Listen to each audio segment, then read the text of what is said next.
Welcome to welcome to us, NUFC Talk TV. Myself and the Mighty Win, the Geordie Yam Yam and the Mighty Win, here again on this beautiful Friday afternoon, lunchtime, breakfast time, evening time, wherever Wherever you you are. happen to be. Absolutely. Well, we're going to have a little bit of a chat today about obviously, PIF and we found one or two bits and pieces that we're going to show for you. Have a discussion about it. Like I say, and obviously, as you can see under the our beautiful faces there, you've got some news coming along the bottom. Now, obviously, that's from a third party, so that's nothing to do with us.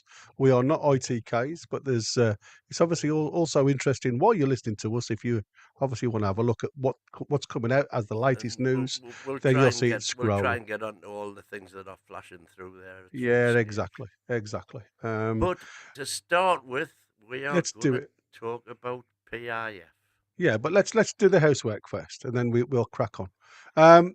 Again, welcome to all that's watching across the platforms. Thanks to all the mods that's tirelessly working in the background. Don't forget to hit that like button if you enjoy the show, or even dislike if you don't. Just help us get further across all the channels to other NUFC supporters. Subscribe, it's totally free. Hit that bell for any future content. We do 7 days a week content. So if you hit the bell, anything that we upload, whether it's live or recorded, you will get a notification. If you want to help us, support us, you can become a member for a small monthly fee. That'll give you a chance of winning a monthly prize at the end of each month, and also behind the scenes content for members only. Don't forget to check out our webpage, nufctalk.tv, for any new news that we get. We'll try and upload. That's totally ad free, so it's not always as up to date as we like, because again, it's done for the love of the club. But if you want a 5 minute read, then that's the place to go. If you've got a question for either myself or the Mighty Win, then try and put a Q in front of it, and we'll do our best to highlight it. We have had critiques in the past that we don't look at the chat as often as we should, so we're going to do better today. Right. But again, apologies if we don't mention everything. We'll do our best to obviously highlight the stuff on the screen, but we don't always do it because you guys like to chat amongst yourselves. But And if you want to let, guarantee it, you can give us obviously a super chat by using the dollar sign, follow the instructions, and then we will guarantee that that message read out. All new members and gifted PDK, memberships will be highlighted. PDK, first off the blocks with, is this going to be Longy V Tenali round 82? No, it isn't. No, No, it isn't. we're keeping well out of that one, but we Uh, will mention it. And it will, and in keeping with the thumbnail, are the Saudis still interested in Newcastle? Yes, I see, as they are currently flying out to Saudi Arabia. Next question. Yeah, well, they are doing, but there have been questions raised, Geordie Dan. And in particular, it was an article which Craig Hope did in Craig Hope Confidential Mm. when he was saying that because of all of the interests that well, first of all, PIF decided that instead of investing 30% of their investment into sports, they were reducing that to 18%, which we'll come on to later. But the general consensus from people in the know is that that won't affect Newcastle at all. And the big issue surrounding PIF investment in Newcastle is not, as a lot of us would like to hope for, transfers and etc., but more the stadium. Mm. Because the dilemma still remains with PIF whether they want to stay at St James's Park and spend fortunes on increasing that with the current constraints that they have, or moving to a new station. However, says Craig Hope, we can reveal that positive informal talks with the city's freemen over the use of Leazes Park seriously brings into play a rebuild behind their current home.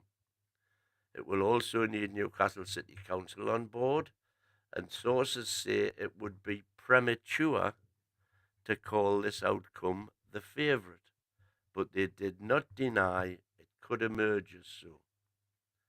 Tellingly, one source says everyone gets the importance of the location and maintaining that. Either way, the scale and ambition of the project will be the greatest indicator as to how interested PIF still are in Newcastle United. Some of the factors that are leading various commentators to say that PIF have lost interest are their increasing investments in other very, very successful ventures. They've set up a brand new sports specialist company, which is called Surge, SURJ, Sports Investment, and they've recently put 100 million into MMA, and they've also set up the Professional Fighters League. So they're going very much into the UFC, MMA sphere, and are setting up their own, obviously, much better paid venture. They're into golf, they're into boxing, they're into snooker now. Very Oh, yeah. successful snooker tournament just been held. And of course, what they're doing is seeing where they get the biggest bang for their buck. Well, you already mentioned the stack, didn't you? About like, when you go to the stack, you get 3,000 capacity in the stack at game time. And, when you think of the amount of beers that are being served And the during the game, revenue that the they revenue make that's at being the made. stack per capita is and this is during on match day, they've got the stack full, 3,000 people, and they know how much money that place has taken. Yeah, And exactly. if you compare the revenue per head there with the revenue per head that they get generating from 52,000 at St James's Park, it pales into insignificance. The 3,000 spend virtually the same as 30,000 in the stadium. You know yourself, if you go to the match, you might have a pint beforehand, you might have a pint at half time, and a burger or whatever. That's it. You might spend 20 quid Mm. inside the stadium. That's different for the corporates, of course, but that's a very small proportion of the total crowd.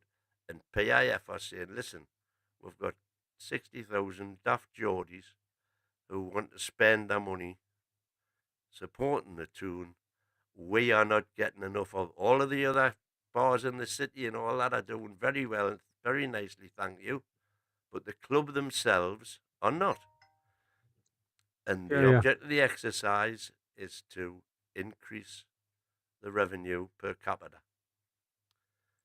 Can Yeah, I that, mean, sorry, go on, mate, go on. I was just going to say, can that be done at this St James's Park or even a revamped, slightly increased capacity St James's Park? I wouldn't have thought so. With the constraints, if they are limited by the constraints that they've currently got, with the Metro on the Gallagher side and the Leazes Terrace on the east side, I can't see how they can do it. I honestly can't see how they can do it. There's been various very clever people looking at it, and they're all talking about maybe he's getting 10, 12,000 at the most. But if PIF are looking at that and saying, if that's 12,000 who are only going to be spending 15 quid a piece, that's not good enough. They would rather increase it by 3,000 corporate, where they're going to get 100 quid a head off everybody that's going, Mhm. than put 12,000 normal season tickets in. That's my belief, and I'm sure that's the way they are looking at it. If they're going to invest, if it's going to cost £1 billion to do all these fancy improvements, I don't think that's a goer. However, if they could get permission to move into Leazes Park, part of Leazes Park, give them a bit back, etc., etc., etc. That would be the way forward. Yeah, Andrew Turnbull's put in this one, Project 1-89-2. I don't know what that is, but he's a reference. He's saying here that if you'll start to see stuff with that reference name. So obviously he's in the know. Yeah. We don't usually word He's that, a but obviously civil that's engineer, I think he said, interesting, Andrew. or architecture, one of the two. Yeah, exactly. That's interesting. One eight But ninety two. we've heard from the likes of Eddie Howe previously when he's turned around and said, you know, we've seen the developments of the training ground. We've thrown up £10 million into that already. Yeah, But hang on now. 1892. yeah, Take that literally. That's the 1st of August, 1992, 92. obviously. Yeah, And that was when John Hall was going through all of through all these of his things. machinations, trying That's to what I put think the. that's what he's alluding to. You know, Yeah, going back to that. so I don't, unless they've just like resurrected the name or something for the project, or if they may even be using some of the proposals from then for these new proposals. That would make sense, I suppose. But interest, because yeah, that was when John Hall, that was when the Friends of Leazes Park, and the Council for the Protection of Rural Rural, England were yeah, all up in exactly. arms. That's right. It is. It is a difficult one, but like I was saying, you've got to think, even though we are financing one or 2 points now, we have got to look at the fact that even though we are starting, this is an ongoing process. This isn't something that should be stopped. So, like I was saying, we've already seen £10,000 put into the training ground. Now, 10 by million. all, sorry, 10,000. Probably wouldn't get your gates. 10 million. You're right. £10 million put in, and even though we can see a difference when you look at it from the journal's point of view, there's a massive difference on the upgrade for professional players unless you keep on top of that now, and like I say, I've read in some of the papers this morning. They're on about like the hydrotherapy rooms and things like that, keeping them up to grade, if you like, to reduce fatigue, swellings, things like that.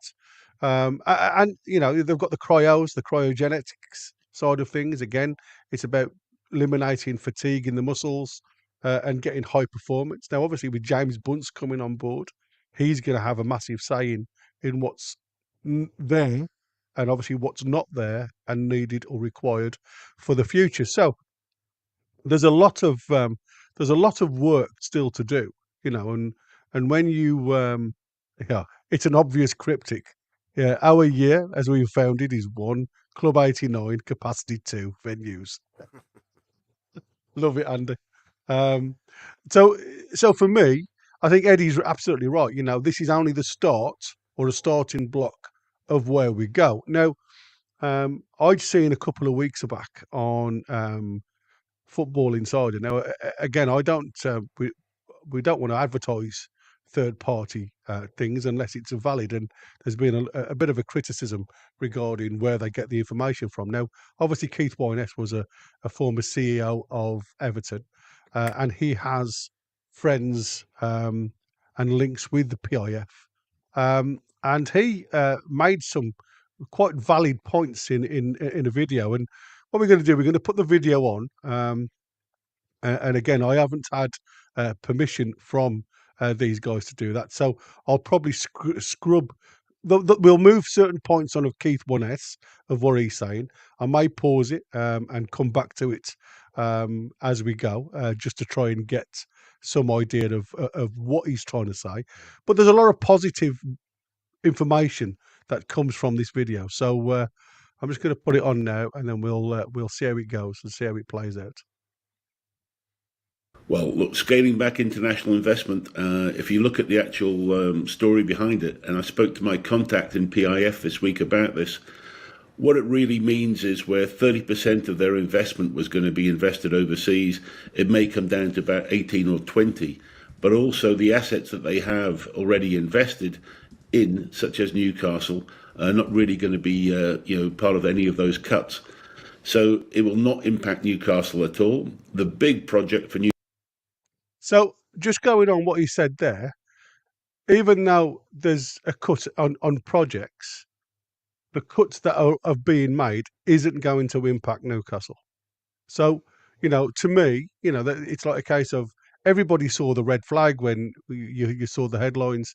PIF aren't going to cut, are making cuts across all sporting areas, because I think they want to dip the fingers in a multiple amounts It of wasn't so much sports. sporting areas; it was overseas Yeah, but that's what I'm saying. It's areas. overseas projects, isn't it? But they're concentrating on a lot of sports programs. So it's a case of Yeah, instead of putting all their eggs in one basket, they are going to put monies into smaller baskets or smaller projects. But that's not going to affect massively on what's obviously happening at Newcastle.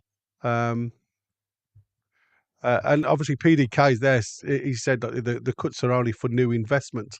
Um, well, it is. You're absolutely right. But it's a case of what they've done is they've scaled back on some of the investment that's already there. And like I say, where like there was 30% investment, they've now scaled it back to 18%. And the biggest thing that you'll see with that is the fact that you've got, um, 18%. Even if it's 18%, if right. they've So scaled I've back, just this second done the sum. go on. 18% of 300 billion is 54 billion. So Exactly. so That's what I'm saying.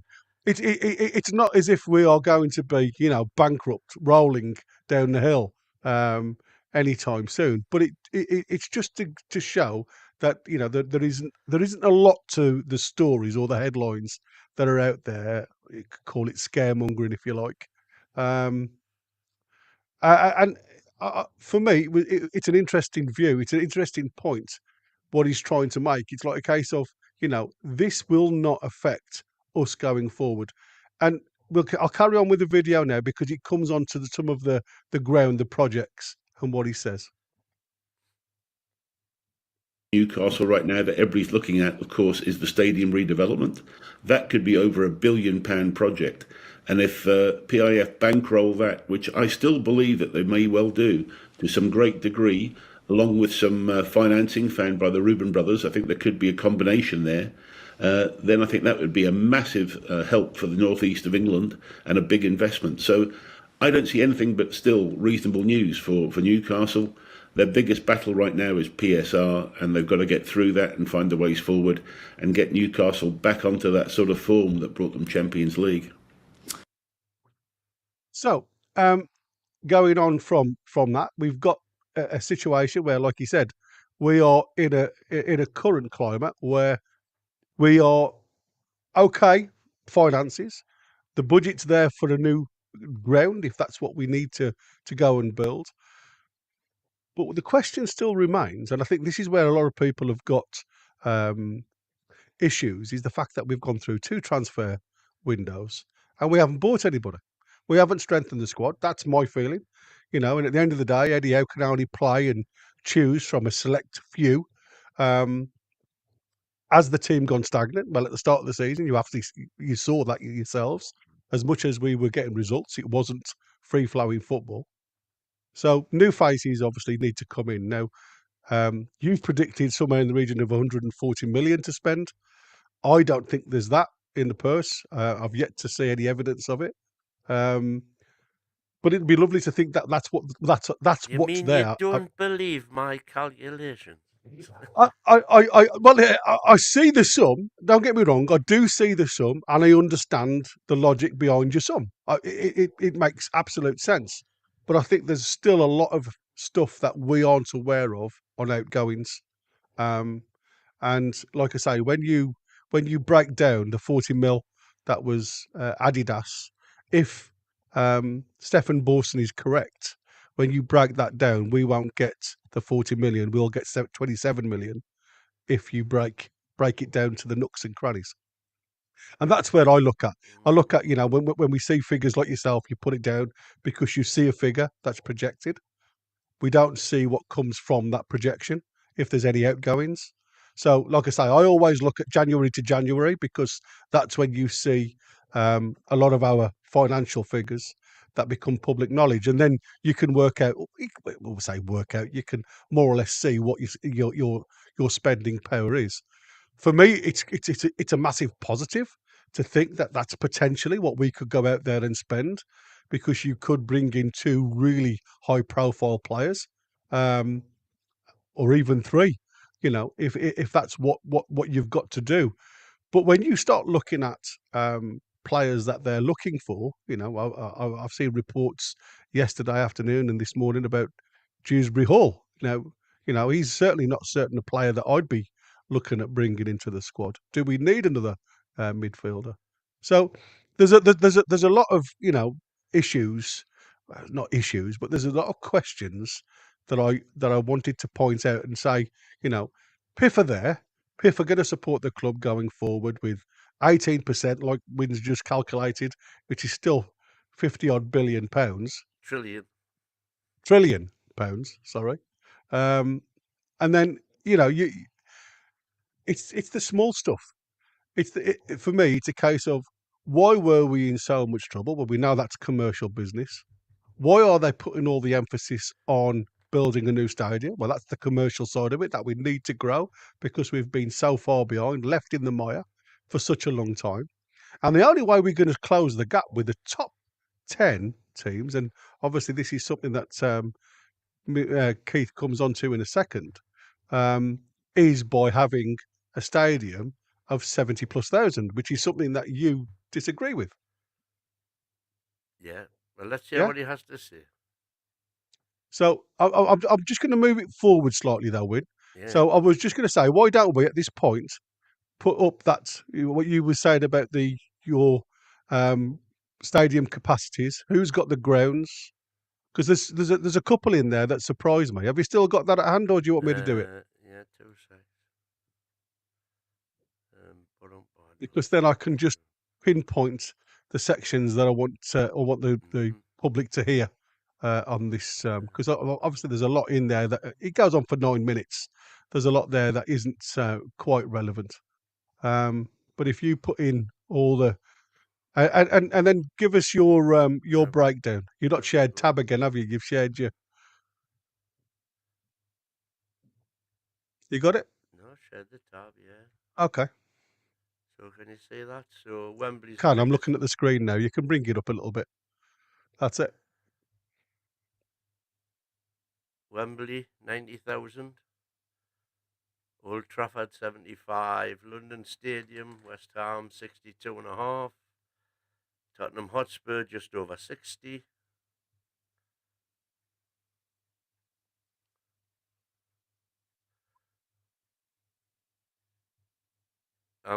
We can hear that, Gary. We can hear the. What's that? We can hear the YouTube audio there. Oh, sorry, mate. I was going to say you could probably hear it. I don't think the public could hear it because we're on a different screen. Yeah. Right, it's confusing you. Difficult for me to talk when that's going on. Anyway, yeah, right, apologies. But suffice to say, Old Trafford 75, London 62, Tottenham Hotspur 62, Anfield 61, Emirates 6, and Anfield, by the way, is that's with the recent extension they've just had. Was early 2024. There you can see there went from 54 to 61. Emirates 60, and then Etihad 55, but they are increasing theirs to 60 plus. St James's at number 8, 52. Then the stadium is shite. Villa Park, Stamford Bridge, and Hillsborough. And Goodison all around about the 39, Elland Road 37. So if you take all of those, and the video that we're coming to, where he says Everton Stadium won't get to 70,000 and you're going to need to be at 70,000, I disagree that you need to be at 70,000 to be in the top 10. Because right now, the top 10 goes down as low as 42,000. And I can't say, well, one of those is Wembley, so you could say top 11, Stamford Bridge, 41,000. I cannot see how Stamford Bridge is ever going to increase from 41,000 to 70,000, because they've done all of the, under Abramovich, they did all of the expansion that they possibly could. Villa Park, again, has always increased to where it could possibly be, because it gets the semi-finals and, so on and so forth. So I think he's 70,000 to be in the top 10 is way over the top.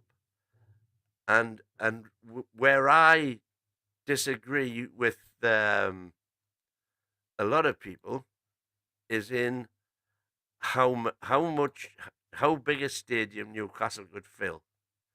I'm talking about fill.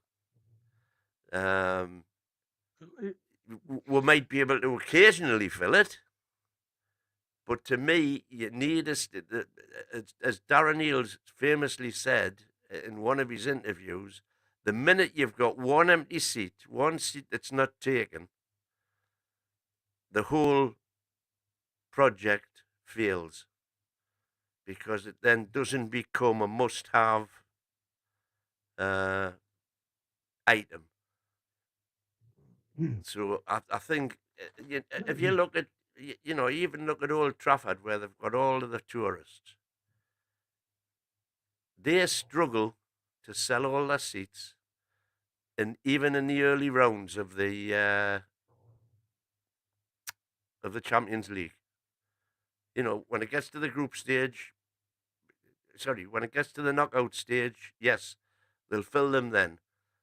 But the Etihad has literally thousands of empty seats for the group stage, and especially more so now, I would say, where you've got this league system. I would think in the early rounds of that, when you're playing, who did somebody played Noah from Armenia, who nobody had ever heard of. Yeah.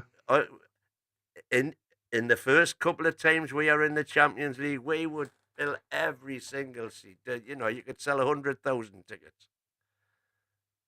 But as you reach the levels to which we are hoping to get to, where we're in that every single year and challenging for the league, yes, in the early years, we will do it. But sooner or later, just like every other big team's ever done, the apathy will set in. So let's just to stop there for a second, because you're on a good point, but I want to take you back and retract a couple of sentences, because I want to talk about the likes of Chelsea, centre of London, very difficult unless you go outside of London to rebuild. So what they did, which was very good for them, was commercially put in hotels, because it's revenue coming in 7 days a week. And they're finding other ways of doing it. And you're absolutely right. We've seen it with lots of teams in the past that have been Premier League proven to a degree. And I made we made a comment in the green room about the 62,000 now at West Ham, because they've moved into an Olympic ground, which doesn't feel like a football stadium. Hasn't got I don't think there's lots of West Ham fans that think it's a stadium for football. And the amphitheatre hasn't got that sound anymore. But, like I said, when I went to Upton Park, I would never have said to you when on my days visiting Upton Park, it was bursting at the rafters. It was bursting at the seams where you need more seats. So I then look at London as itself and think to myself, well, when you say about people coming and visiting and everything else, the public around London have got a lot more to do in the public eye to visit, to go and see different things. Where in the Northeast, from my point of view, from living up there years ago, everybody spoke about football. There was very little else to talk about, especially when the docks went down. It was all football orientated.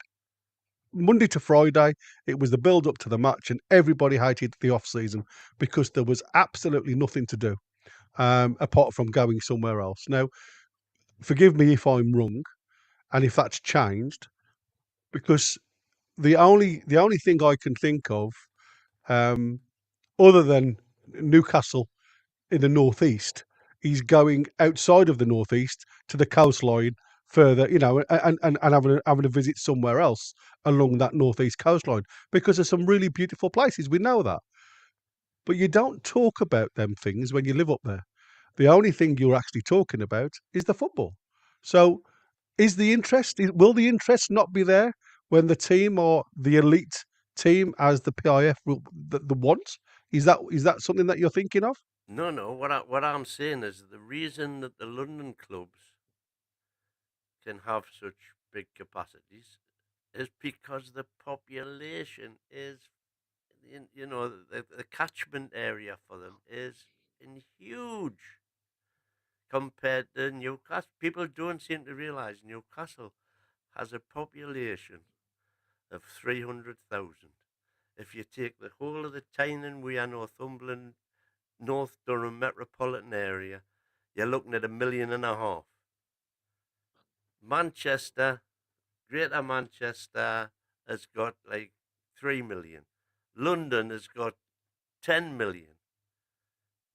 The catchment area isn't there. Now, we all know that per capita, well, I'm saying we all know, I'd put my hand on my heart and say that the appetite for football in the northeast is bigger per capita than it is anywhere else. A lot of places will say, bollocks, you're just Geordies, you all say that, you know better than the rest of it. But, well, you certainly know from your formative days when you were Mm. living, when you were born and brought up here, what the club means to the area in general, which Oh, absolutely. doesn't, I still maintain it doesn't. Maybe Merseyside, but certainly nowhere else. It does the whole local population tie in with the football team the way it does, yeah. So we could certainly sell more per capita than anybody else can. But the other Yeah, yeah. problem we've got is that, again, statistics will show you that we as a region are a lot poorer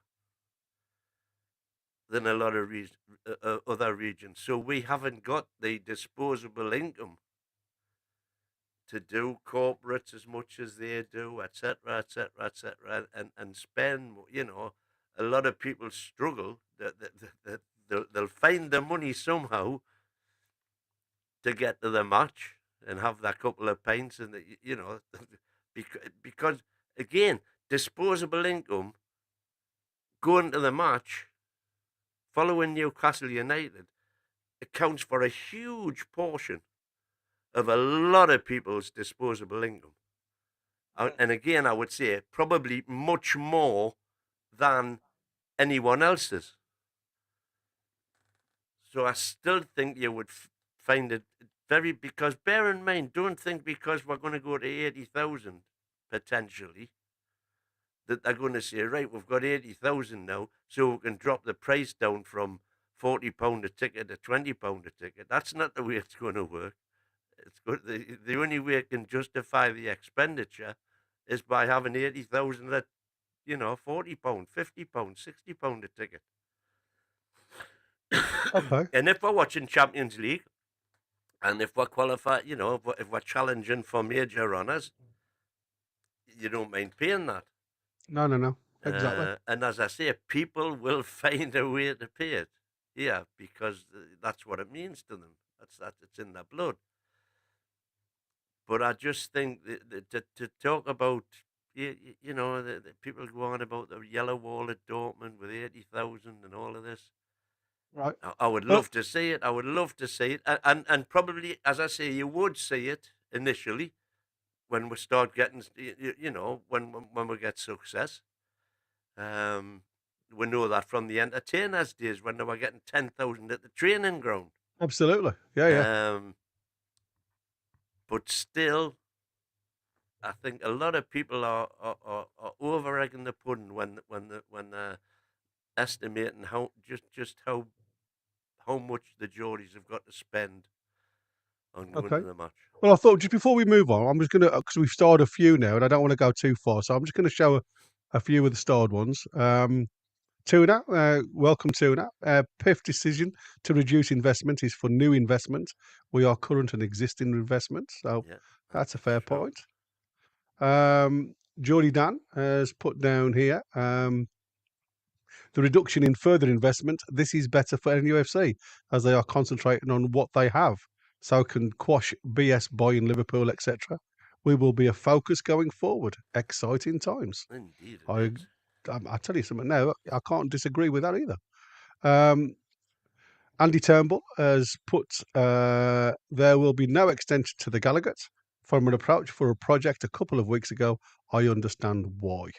And we've said that, haven't we? We said there's going to be a problem, but I mean, obviously, it's. I don't think it's a problem regarding the architectural because there's lots of people, lots of really clever, a lot cleverer than I am, out there that can obviously build these infrastructures. The problem, I think, is there obviously won't be, or they will not allow any disruption to the metro. So whatever we build, if we do decide to build on our current blueprints, we'll have to have some type of groundwork done where there's no disturbance to the metro underneath. So I think it's going to take. they could definitely have a disturbance to, they could close St James's for the sake of argument. It's a 400-yard walk from the monument, so they could close St James's station. Yeah. But that's what I'm saying. But it has to be on the basis that it will reopen, and that there will still be facility to continue the line the line up to the through. West End and up Yeah. to Leamington and Newburn, which is what the plans are. That's what I'm saying. They won't want much disturbance. That's what I'm saying. Yeah. When whatever the plans are for the future, they certainly won't want If anything happening. putting in, foundation infrastructure in the Gallagher area where the stack is now, kind of thing, Mhm. I think that could be facilitated, Okay. which would necessarily entail shutting St James's as a station. Yeah, But but is that not the same line that continues? Because St James's obviously isn't the end, is it, of yes, the St line? James's is the end. Is it the end? I Yeah, thought it yeah. went down another one. There's only, it comes from the monument, which is the crossroads hub, Yeah. and there's only And then one that's St James's. station there. Right. Okay. So So they they could would all get off at the monument and then walk so across. they would get off the monument and use the double sidings, Oh well, which are that's not so already bad then. at the end of the monument. Yeah. Okay. But it would need to be reopenable, for want of Oh, a better absolutely. word, Yeah. Of course. and extendable. Yes. Of course. And Is that that could, of course, be built into the plans. But into the plans? this would all cost, you know, Well, that's what they you're on said. about the They're on building. about. And again, as our friend says, Keith Wayness, when you get started on these massive projects, things happen. Yeah. So right now you've got the Ukraine war, which could interrupt any sort, any amount of civil engineering supplies. When they were doing Tottenham, they had COVID in the middle of it, COVID. That's right. Yeah. and the price can just suddenly go through. You only got to look at the what are they called, TS2, Oh, the yeah. With all the issues that they've had. the rail line. Yeah. That started out originally. It was going to cost 33 billion or something, Yeah. and the cost then it went up to 200 billion or something at Brilliant. the It finish. did. It was stupid, wasn't it? It was ridiculous, man. Yeah. But this is just typical. Anything that the government can get involved in, it's just the license crazy. to build empires and spend money in it. Yeah, exactly. Michael But we don't do NUFC. politics on this show. No, of course not. Welcome, Michael. Hope PIF get the checkbook out in January. Right wing and centre back, plus Botman return, and a ruthless second half to the season. Well, Mate, I'll tell you something now. just to digress, of course. One of the reasons that's been put forward for PIF's potential lack of interest in the project was what went on in the summer when they were, by all accounts, unaware of the 70 million black hole that were had, Black hole. Yeah. which is what resulted in Amanda leaving, etc., etc., etc.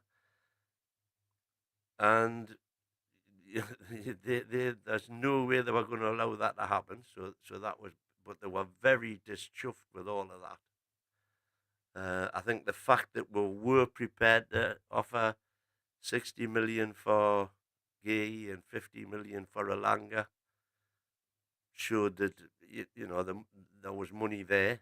Mm-hmm. And what was the other what was that comment again? Because what else did it bring to mind for me? It brought something to mind. I don't know, mate. I've just got rid of it because Right. I've just got loads others lined up. Go on and get on the other one. I'm just gonna. I've just stopped. I've just paused, and I've used. Was it. Just to digress, because you were saying he needs a right winger. Right wing and a centre back. If you back. look at the bench that we had on Sunday, it's the best bench we've had for years. And when you consider that without spending any money, we've got Trippier, Wilson, and Botman to come back and go on that bench. Lascelles eventually as well, if you like. Yeah. That's some bench we've got now. It's well, like I said, for me, it's about having the squad, and it's having the squad of people that can come on and change. We've got a Premiership squad now. Yeah, absolutely. No, like I just said, I have just had that moment because obviously we had a little bit of a break, stopped and pressed the like button. If you haven't done so already, please, please, please, just help us along. If you don't like it, you can always put the thumbs down. It works exactly the same for us because it just gets us a little bit further. But if you wouldn't mind just taking a pause, smashing the like button for us, subscribe if you're brand new. We'd love you to have you. It is literally a show for the public. And like I say, we love your interaction because that's what makes the show great. So if you wouldn't mind doing that, that would be grand. Tuna has put down that the new stadium is on its way. I really hope so. Well, hope you're right. Yeah. Andy Turnbull again is coming. The project will approach for has to be complete, signed off by the 1st of July 28. Let's just say our biggest transfer. Think about it. Well, obviously, that's for the Euros, isn't it? That's the Euros. That's when we're doing the Euros match, and I don't think we can get out of that. So there's nothing going to happen before that. Or unless there's a new adventure. If there's a new stadium, then we can crack on. But obviously, St James's is the one that's been obviously highlighted as the games to be played. Yeah.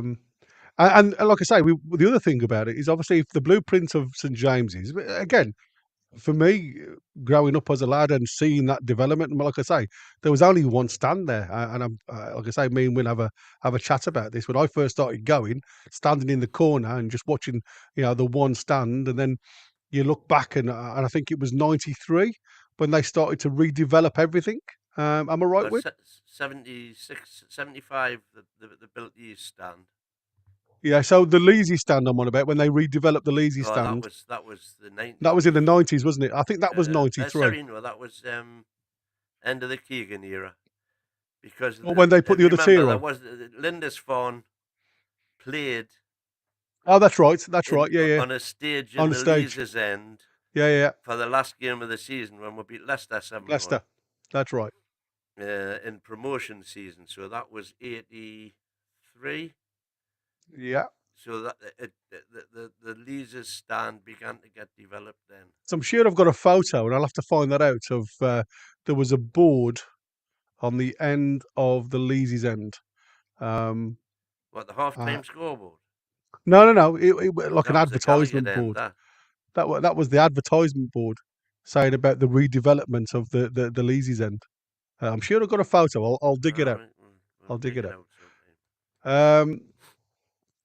Jody Dan, has come in. It will be better for NUFC as it means they will be concentrating more on what we've said instead of throwing money around like an evening at Diamonds. Love it. Those were the days. Yeah, absolutely. Andy Turnbull again has come in, and let's just be logical and critical for a moment. Look at the state of our stadium. Do you really think that the biggest finance in the I think this would finance in the wood are going to have this as their statement stadium? I don't quite make sense of the second part. Do you really think that the biggest finance in the world are going to have this as their statement stadium? Uh, I mean, for me, it's like everything else. You've got to look at it as in what they're saying is state of the art. That's what's been out there, isn't it? It's going to be a statement, state of the art stadium to try and put PIF up in lights, if you like, to try and make it, the be all and end all. That's what And they again, want. that's They want state of the art. yeah, exactly. And like I say, for me, it doesn't really matter either way. Where it's like all I want is a stadium that one you still keep that passion, you still hear the crowd, you've still got that raucous, if you like. I don't think there's a better day. And like I say, we watched. For me, the away fans have always been the fans. The Nottingham Forest game on Sunday. By Christ, the crowd, all you could hear was the Geordie boys. Phenomenal support, and even like I say, even in the corner, the Gallagher corner, when they start singing, you can just it starts in one place and then just seems to roll around the ground like an amphitheatre. I do think it's phenomenal, and I want to keep that wherever they go, because like I say, you look at the Emirates. If anybody's not been to the Emirates, it's a little bit. I don't know. There's something Well, wrong with the that. worst one of the lot is West Ham. I mean, West Ham, yeah, the atmosphere compared to Upton Park, yeah, it's it's just not, it's nowhere near. It's dead. nowhere near. Uh, I think I'm getting taken to task here. Would I still think that if I couldn't get in for a match? I wouldn't want to be in for a match if it wasn't a sellout, if it wasn't a full stadium. I've been at Newcastle, but I was one of the 9,900 against Oxford. I was one of them. Everybody says they were. I was. And so I know what it's like to be in a stadium when it's not full, and I know what it's like to be in a stadium when it's full, and I know which of the two I prefer, and I know which of the two the team prefer, mm. because there's nothing worse than a half-empty stadium.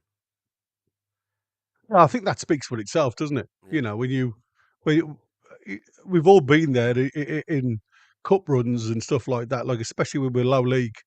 Um, and you're right. It can quite echo. When you're around. Yeah. It's horrible when you have to shout to the bloke next to you. Yeah, and we've had that many a time. Back in the good old days. Uh, Geordie Dan has come on and said, I think not buying anyone is a board problem. The PIF were probably like, where are the players? Hence the big boss Yasser coming over for a chat For a after the summer window. chat. Yeah, well, I think like A word, boys. yeah, A word, exactly. boys. I think What's just happened in that window? yeah, I think Win got to that one quite well when he was talking about obviously the moving of uh, Medrad and Amanda. And obviously there was obviously Yeah. some talk about whether they were implicable, or if it was implied that they were responsible for the 70 Responsible. million losses. But I mean, again, we can only assume. We Well, don't know. I don't think It's in there's a any doubt surmise. that there were. They Oh, thought Bruno was going to go. well, it looks that way when you look at the way the contract was Yeah. put out there and everything else. Queenie's in the chat. Good afternoon, Queenie. And Queenie says, Queenie, why have you lot smashed the button? Come on, folks. There's a right time to show your support. Thank you for a red-faced heart shape. Thanks ever so good, mate, Queenie. As always, doing all the work for us in the background. Geordie Dan again has come on board, and he says PIF have given the board a lot of anonymity, but they dropped the ball when their transfer is likely due to silly power struggles. Hopefully, this is sorted now. Well, that was something that we were saying, wasn't it? You know, when you look at, I said before, and I alluded to the fact that sometimes it can be off football events that create problems on the field of play, and I think we've had too much of that. You know, I feel sorry for Darren Eales with his condition, and I hope he gets that sorted sooner rather than later. But obviously, there's been a bit of a power struggle between Mitchell and Eddie. We know all about that, and obviously, there's a lot of reshuffling going on. There's a lot of new people having to find their feet, all at the same time. So it's very much a power struggle. It's been very much that focus. But can we now move forward? Now, like I say, and I've said it for a while now, January will be the window for me to see exactly what and where we are going. So I look forward to But how January. we, lads, this is not good enough. We've got over 107. Well, we've got 107 in the chat. We've got 200 on All platforms. all platforms, and we've only got 23 likes. How we, man? Do us a favour. Cost nothing.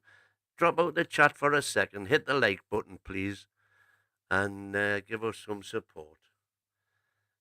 Over to you lot. Come on, hit that like. Hit the like. We've got loads of starred. Geordie Dan says we need a total rebuild. 80k, retractable roof, Yeah, facilities for I concerts, agree with the other big retractable roof. events. Make it the best in Europe, Yeah. if not the world. Well, Love that. that is the best in class that PIF will be looking for. And I'm telling you for nothing, if the city won't agree to them being able to do that for a reasonable price at where we are now, they will move. And they'll do it somewhere else, because if they build an out of town stadium, they can put hotels there, conference centres there, they can have all of the outlets. There'll be club outlets, like the Stack, where the club are getting a percentage of everything that's spent and all of the franchises and everywhere else. They'll have a club shop there. That's actually the most cost effective way to do it. They could have it near the airport, so they could have international conferences there. So it's not just 19, or let's go daft, say we're going all the cups and everything, say 30 odd game, 30 odd revenue generating games a year. They can have concerts throughout the closed season. They can have conferences. They can have all sorts of stuff. We've already got the rugby, the Magic Weekend, all of that. That's what they're looking for. And if they can't get it at St James's Park, they'll go somewhere where they can. And here's that one that you like, Win, that Andy Turnbull's put in. No club can have a stadium with a greater capacity than the National Stadium. No, well, it's not. That's a fallacy. That's not in any rules at all. So Old Trafford are currently looking at a rebuild, which will give them 100,000. So this fantasy that you can't have a stadium bigger than Wembley, there's no such rule anywhere. Well, we looked forever and a day, didn't we? It's not there. It doesn't exist. Not there. I think that's just been Somebody's escalated. made it up, and it's been, believed by everybody, but it's not true. PDK has put in Everton's new ground is bigger than Leeds are making theirs bigger, so we would be 10th. Okay. Yeah. Geordie Dan's put down that there's over 30k in the ballot each week for tickets, so that's 52 plus 30. That is not including future fans, visitors, tourists, etc.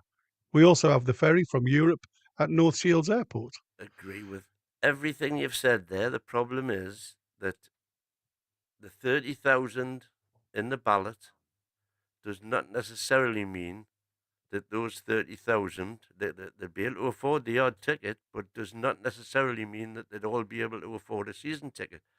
Because bear in mind, the season tickets by then, you're going to be looking at a minimum, I would say a minimum of 1,000, probably 1,200. Mhm. To cover the costs. And yeah. So the fact that you can put in it's Mm. costing you 37 pound a year at the minute for a membership that entitles you to put in for the ballot. Mm.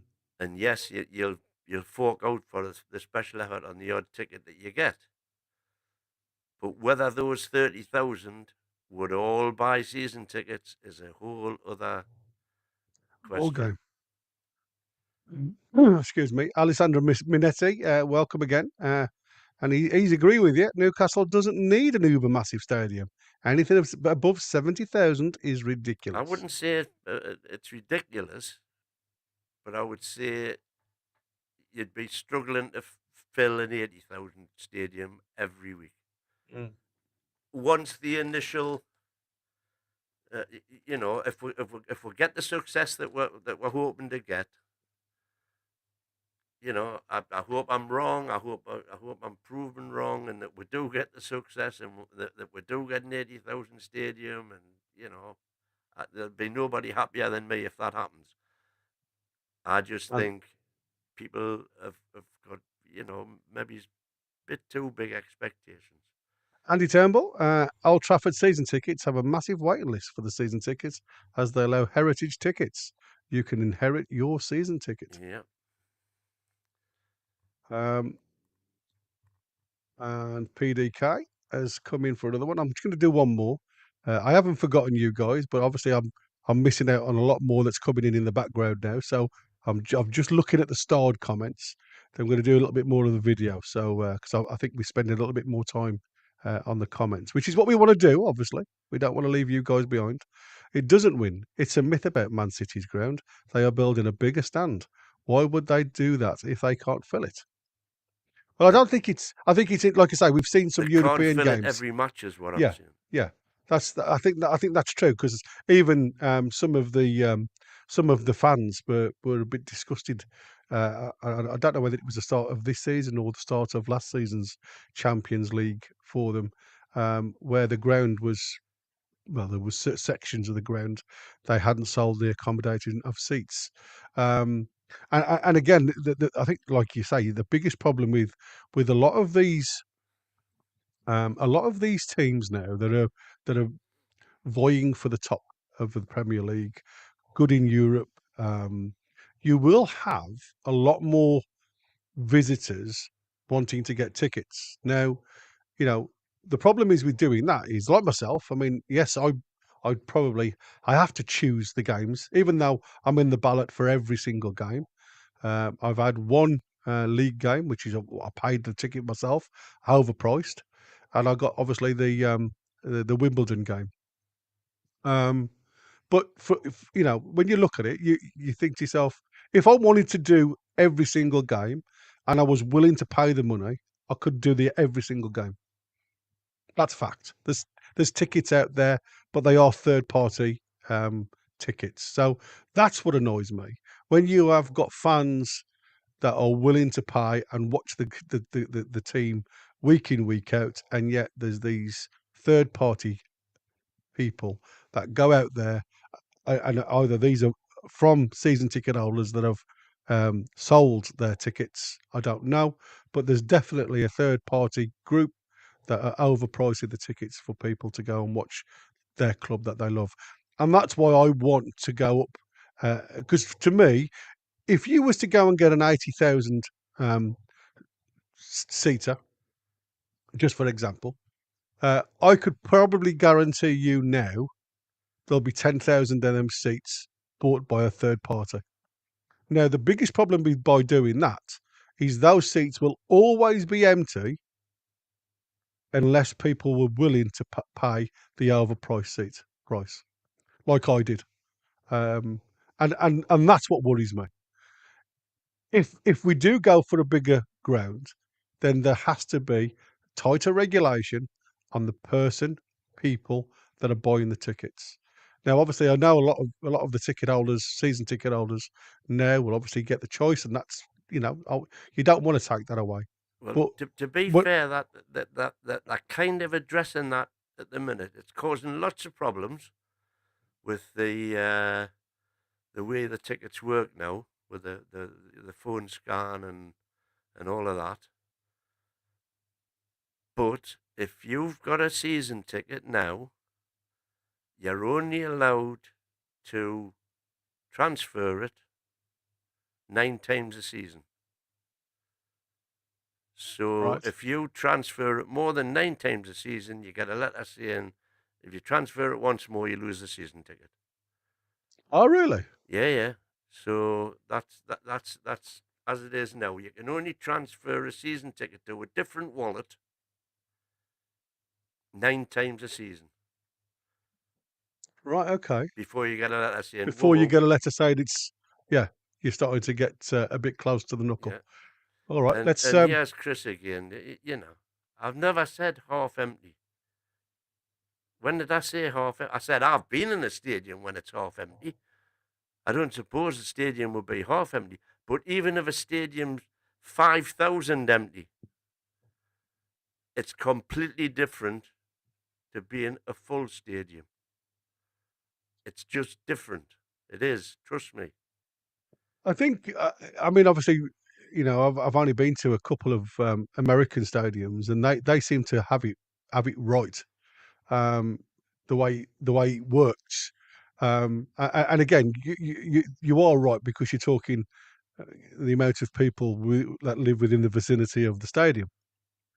Um, to a greater degree, for me, it's a case of when I applied for the season ticket list, I was told that there was too many on it. There was too many in the waiting list, and there wasn't going to add any more to that list until obviously there was further notice, if you like.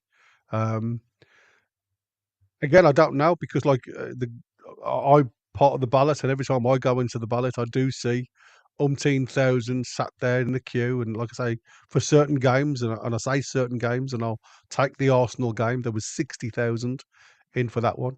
Now, I'm not saying all of them are Newcastle fans, because it could be anybody. It could be just individuals that have come on board that want to pay the dues and go for it. At the end of the day, there's always the ones that aren't sold always go to the sale, or the general sale, a few days later. Now, I've tried to do that in the past, and by the time I've actually got into it, all of the tickets have gone. Um, so it is a catch-22. The one thing it says to me, though, is if we go out and build a 70 to 75,000 seater, it tells me that PIF, uh, what they asked or what they promised to do was make us number one in the world.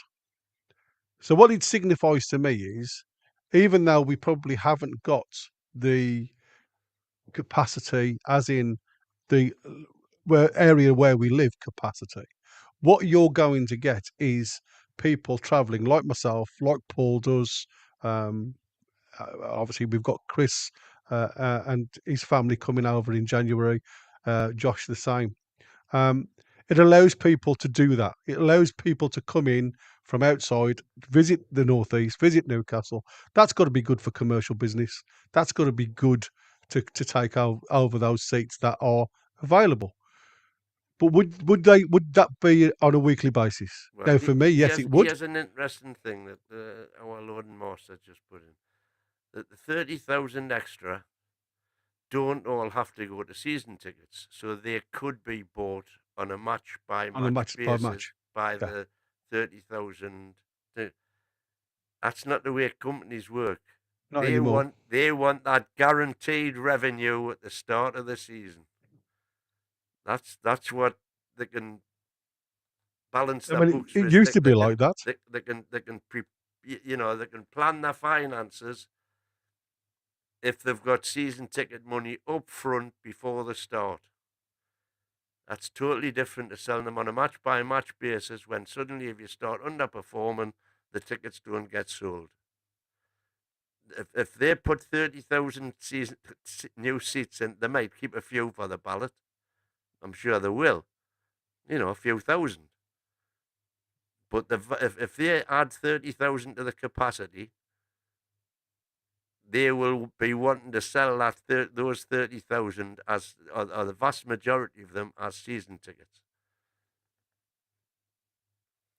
Yeah, I mean, like I say, when it comes to numbers, I always think more is best. But I do understand your point. 'Cause like I say, there's nothing worse than being in a ground that's half empty. Now, when I went to watch the youngsters the other week, and like I say, there was very few Newcastle fans there because obviously it's just family that go down with them. Um, you do get a different feeling when a ground, and I mean I'm talking Tamworth that probably get a couple of thousand, on a regular match day because they're doing half decent in their league. Um, but obviously this wasn't, and there was a couple of hundred there. It does take the edge off the game a little bit, um, and I understand that, but I also understand the passion that comes out of the northeast, and I always think, you talked the other day when I was saying about the lads that didn't know who Les Ferdinand was. So obviously these are brand new fans. Um, yes, people will say that, call them plastic fans if you like. These guys have only come on board since we've started to do well and everything else. But surely that's what it's all about. It's not about losing fans. It's about imploring new fans to visit the Northeast because, like I say, if you are a visitor, um, like I am, I love to take my family to other places. As you well know, they all went off to South Shields when I come and watch the Tottenham game, and they loved it. They had a whale of a time. That's an area that they've never been. Um, and like for me, it's a case of, even though I was only up there for a day, if you like, a weekend, um, my family got to do a lot in that small space. So I would never try and discourage that. I would always encourage that. So if there was availability, and like I say, even if it's 100 tickets that remain for match days, I think that would be sold. I think that would be sold every week in, week out. But what the capacity is, I have no idea um, what they have figured out regarding the feasibility study, because they obviously have an idea of the amount of seats that they want to go to. Whether they've got a retractable roof on it, I'm totally unsure. But obviously that will come in time when it comes to the northeast weather. It's certainly something that needs to be done. Right, let's move over to this the rest of this video because, like I say, there is one or two interesting points left to go on it. Get a stadium elsewhere for less money, or do you look at a whole multi-use facility that is more than just the stadium but gives a whole heartbeat to the city? If they can do it, I think that the redevelopment of St James's Park into a multi-use facility that would give a whole new life to that city centre for the next 50, 100 years would be well worth an investment, would be so well received in the northeast. The Saudi owners and the PIF would be really applauded for doing something like that, and we'd have a tangible benefit from getting a nation state involved in a football club that would be very hard to argue against. So I'm hoping they go for the whole thing and really do a major redevelopment project that will change the face of Newcastle for many years to come. This portable warm air blaster will be in every home in the UK by 2026. It can heat an 83 square meter room from 10 degrees Celsius to 23 degrees Celsius in just minutes. And it's saving households tens of thousands.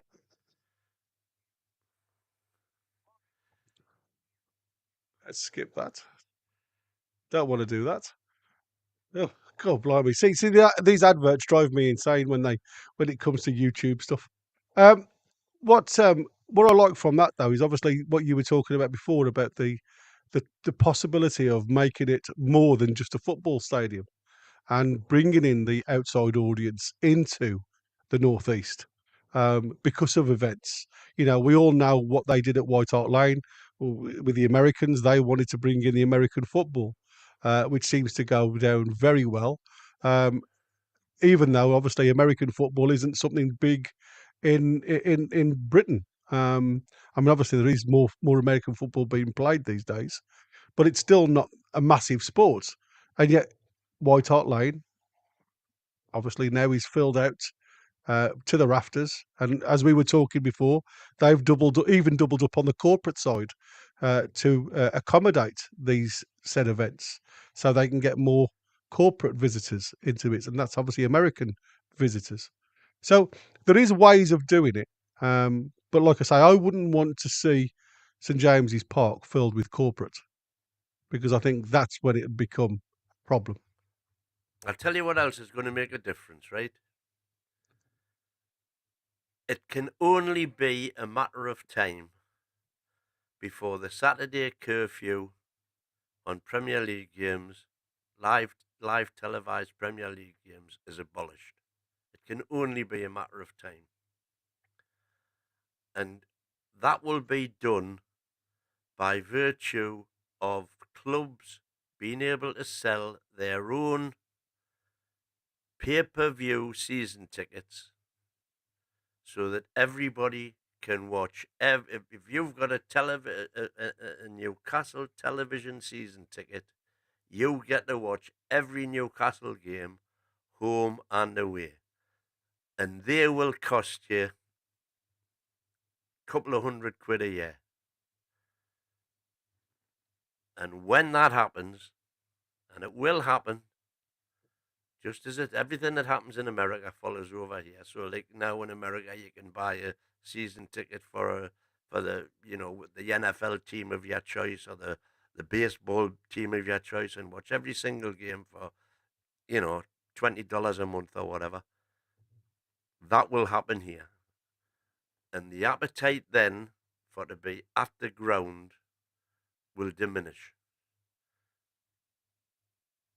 I have tentatively forecast that could be a time in the future where you actually get paid to go to the match, because as we saw That'll with be interesting. with COVID, they don't want empty grounds. Empty grounds doesn't make good television. And when the television rights come up for grabs again, there's going to be a massive push to abolish this Saturday curfew, which is ridiculous anyway now. In fact, we're going to do a show on it in the future about the because there's been some recent prosecutions of these guys that I don't know anything about it, but apparently that there's these guys that load fire sticks, and you can watch all. I know nothing about that at all, but you can get all these games on your fire sticks apparently, and there's a few of them now got very big jail sentences for doing that. And what happens when you make anything illegal? When you start getting jail sentences, what happens? Does it stop it happening? No, no, no. All that happens is the price goes up, because the risk is too big. So you get you take the risk into consideration, and you put the price up for taking the risk of going to jail. Like anything that's illegal, drugs, you name it. So when that Saturday curfew comes in, I bet you then you'll see attendances at the grounds going down. So that's another thing to take into consideration, and then you will be in the realms of having sort of 5,000-10,000 empty seats. Yeah. I mean, like I say, there's, for me, there's pros and cons with anything you do regarding, maximising the capacity. And I mean, let's go back to the question then. So the question on the thumbnail was, do we think that the PIF have lost interest? Because I think that comes from nothing to do with the ground, because we know that's the development side is obviously moving forward, and that's something that they they have got the hands involved with, and they have got the staff involved with, and obviously that's going to be moving forward. And I think that's, like I say, a project that's going to be ongoing. My thought process is it's got nothing to do with PIF regarding the amount of sales or the amount of buys that we've had regarding player sales and buys, because at the end of the day, that's not their job. Their job is to release the capital for these said players, and we all know that there was a 50 million plus add-ons in a structured point of view that wasn't agreed with for Mark Gay, and you know, regardless of whoever you blame for not going through, I think we were absolutely right to put a ceiling on that and say, I'm not going to pay you anything above this line. Yeah, And I if you agree. want that, I mean, that's up to Steve Parish. I mean, obviously they were moving the goalposts left, right, and centre simply because they didn't want to get rid of Mark Gay at that point. And I can understand now why, because you look at Crystal Palace over the season so far, they've not been outstanding at all, have they? And they've been really poor. And to be fair, I think it's affected the performance of Mark Gay. So it certainly wasn't the fact that we Actually, didn't try he and buy played them. okay last night. Yeah, he did okay. But that's what I'm saying. You can only go on certain instances. And my better half's just walked through the door, so I'm just going to give her a little wave. So It's it's just gone extremely dark outside here. I'm just gonna I'm have going to to say I've just seen it. It's put like the put you had some a lights on. yeah, exactly. You had an eclipse for a second there, And mate. then it's gone extremely dark outside that window. Absolutely. I'm okay. Thank you. Sorry, I'm just getting a talking to over the head. I've got to speak to the boss. Even she comes above Chris and Win. I mean, I'm well down the pecking Well, order. you get there, will you, lad? Absolutely. Happy wife, happy life. Indeed. But I mean, I'm just looking on what Geordie Jan's saying on here. Look, no way 70 million bid, Elise, 70 Gay bid, 50 Elanga, can't force clubs to sell and deal. Now, there was also part of the question there where somebody disagreed with me because they said that I'm looking forward to see what's there in January. Now, I said the other day that the problem with January sales, it's very difficult to get players in. Now, I wasn't necessarily looking at player transfers in January. What I meant by seeing how valid the discussion is to see who we go for, and that will tell me the potential forecast of where Newcastle want to finish this season, because I totally agree with whoever said it. I can't remember now. I did see it on my TV when I glanced across, and you're absolutely right. January is a very difficult. We know that it's a very difficult time of year to try and get anybody on board. But if they go out there and highlight quite decent players, then you know what they're trying to achieve. It gives you something about, well, even though you can't get this player, or these players may be having a chat and may come in July because of contractual issues. That's totally different, because at least you know where they're trying to aim for. There's a projection. They're starting to work on that promise that they set out to try and fulfill, and that's what I was aiming for when I'm looking at January. January is always that month. May not always come through, but at least it tells you what they're trying to achieve to get in the door to make us better. And people agree or disagree. Did we need Mark Gay at the time? Well, yeah, I think we do now, don't we? When you look back, we're only in November, and now we've only got one fully fit right back. And now only one fully fit right centre back. So for me, there was always a necessity to bring in another defender, a versatile defender, if you want. Whether I expected a right back or a right centre back, well, obviously, when you look at the bigger picture now, like I said to Win the other day, does our focus change now we've lost Kraft for a period of 3 months? I can't answer that question because I don't know. There'll be something worked on, and if they've got lads that are coming up through the academy, I'm sure there'll be some bench warmers coming up, the youngsters.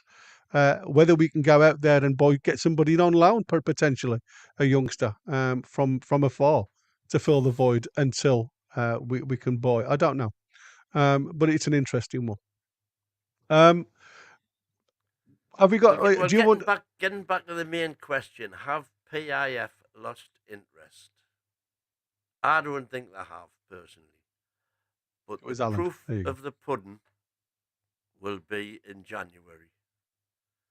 Because if we do not really make some statement signings in January, that will tell me one or two things. They've either lost interest in the project or they've lost faith in Eddie Howe.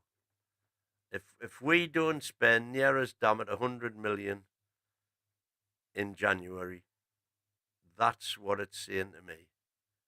That they have lost interest, or that Eddie Howe isn't going to be here for much longer. So yeah, that's interesting. That's I mean, like I say, I'm looking at all of these different events, and I keep saying to myself, there's a potential for both sides of the coin to be met here. Like I say, some people will say they haven't lost interest because they've still got the stadium, the project. And like I say, they are not involved in the day-to-day running of the club as a club itself, players in, players out, because that's why they've employed the board. These guys are on top. You got Eddie Howe talking to Mitchell, hopefully now, and Darren Eales while he's still in situ. And they will be discussing the players that they want to move in and potential players that they want to come back. It won't be anything to do with whether they've got interest or not, because I think, like I say, they've shown the interest. Why we haven't moved players in over the last two windows, we know it's PSR that's been an issue, but we've still tried to bring a player in for £50 million.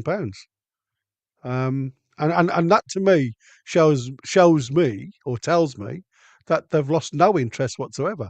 It's been the I don't know, the cartel, the league rules, whoever you want to blame, that stopped us from applying what we want to apply to the current system. And it's got nothing to do with the interest from whether they've lost it or whether they want more of it from PIF. Do you not agree with that? like I say, if they don't spend money, and again, we'll see in January, because apparently they're going to make public the stadium, what they've decided on the stadium in January. So we haven't got long to wait now. And it's I keep on saying the proof of the pudding's in the eating. But if we see them putting their hand in their pocket, or making grandiose statements that they are going to, that they're going to build this, that, build the other, then we'll know they haven't. I don't think they have, because I think that the seller exercise on its own has proven to them just the value of Premiership football.